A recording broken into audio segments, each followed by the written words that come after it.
Want to make a quick video to show how I organized my Craftsman tools here. I have 4 battery chargers for the V20 series, 3.5 inches, 2 screws, pretty simple. All the cables go into this mess over here. I got 2 of my old chargers up there. They work just fine, except that battery's junk. But anyways, most importantly, I made this little shelf, scrap wood. It's pretty cool because we did the 3D printed pieces that you can put the tools on, and then the 3D printed battery holder as well. These click in, hold them. I've got 2 there as well.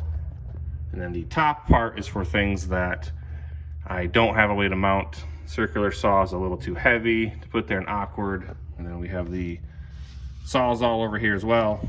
Just pops off, throw a battery in, she's good to go. Put it there, it's just waiting patiently.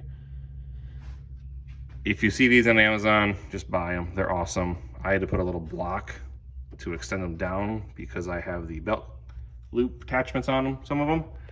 Otherwise though, it's so handy. Just take it off, throw it on. Highly recommend doing something like this. It's worth it.